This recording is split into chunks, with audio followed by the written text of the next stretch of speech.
So these are the cranial nerves. This is the central brain complex. At the top it goes into the thalamus. This is the pons. This is the medulla oblongata.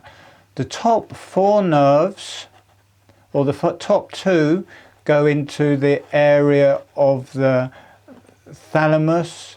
The next 2 go into the midbrain.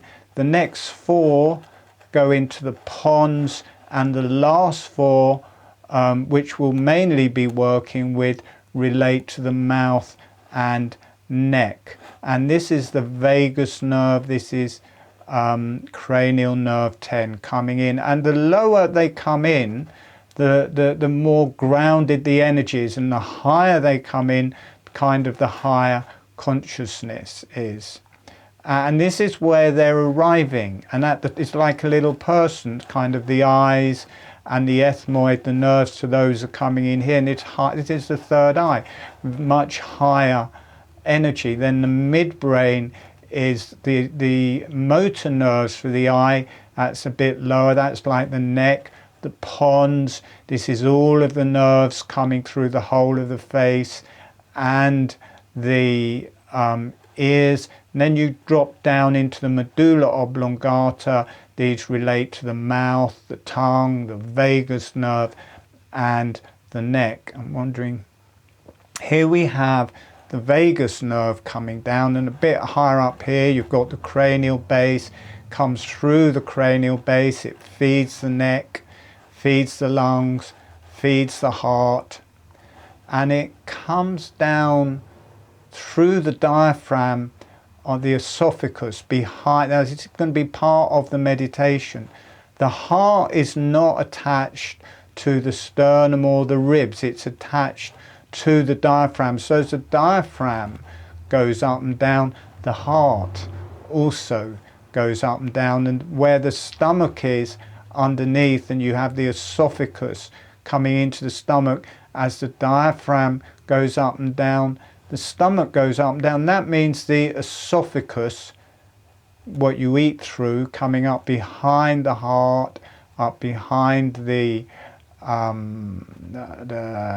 forgot what it's called, the trachea here. This gets stretched, and it goes right up and connects to the cranial base, and it pulls down on the cranial base. Now, I don't know, there's the other one.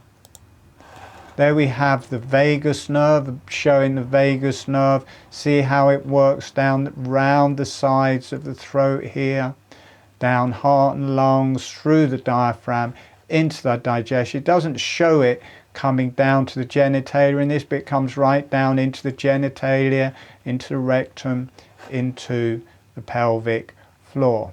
Here's one. This is the trigeminal nerve. Can you see, as you're doing holographic breathing, it's relating to all of these nerves, and they're going into the central brain complex here.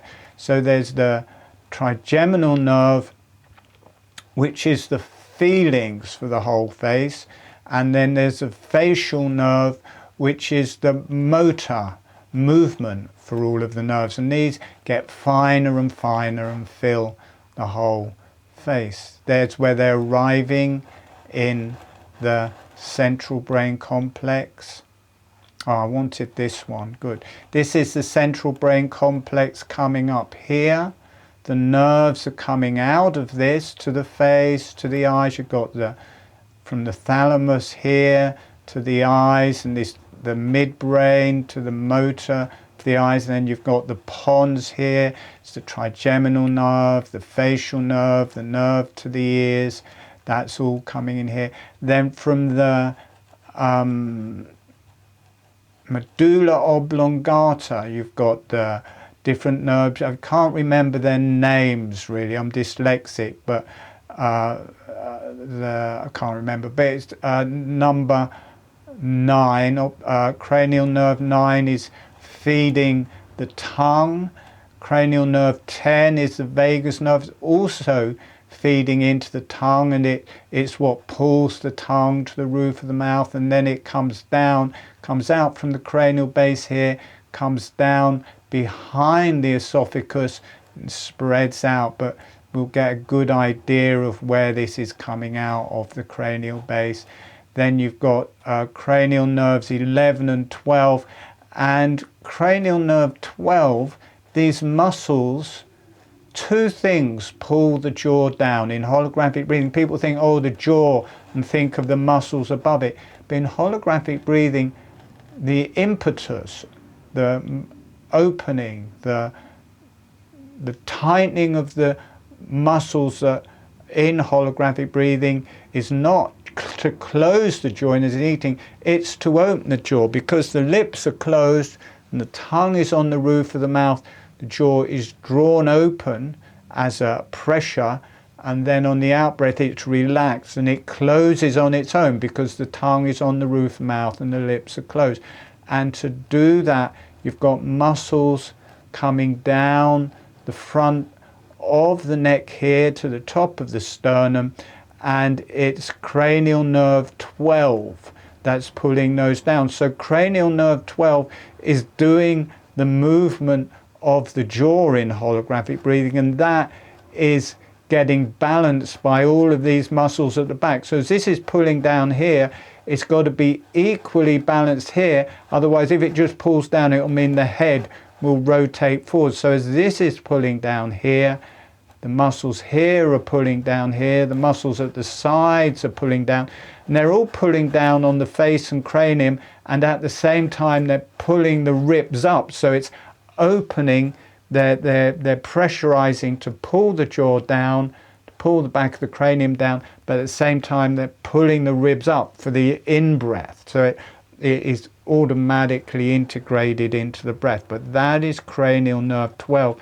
These, the trapezius and the mastosternoid, the sternomastoid cleido, whatever it's called, from the front of the chest cranium, that is cranial nerve 11. So it's the latter cranial nerves that are instigating holographic breathing, and then all of the other muscles of the face are balancing with that. So that's kind of a complicated description, but in the meditation you're going to get an experiential, and you can see this is the top, this is the pharynx. It's like the esophagus comes up and then it turns into the pharynx, and it's coming right up here to the cranial base. The air is coming through here, going over your cranial base, and is going, all of the cranial nerves are coming through here where the breath is circulating in and out, so they mix with the breath.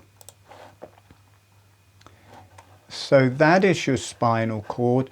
This is that inner chamber. That inner chamber there, this is where it's connecting to the cranium. All of these holes here are where the cranial nerves are coming out. Here, this one here, the jugular foramen on each side. See, you've got the ears there. It's directly in from the ears. The ears are right down at cranial base level, and then directly in from the ears you've got the jugular foramen, you've got the styloid process, then directly in from that. This is where the first vertebrae is sitting, and then that is where the vagus nerve is coming out. We'll be feeling where that is with our fingers.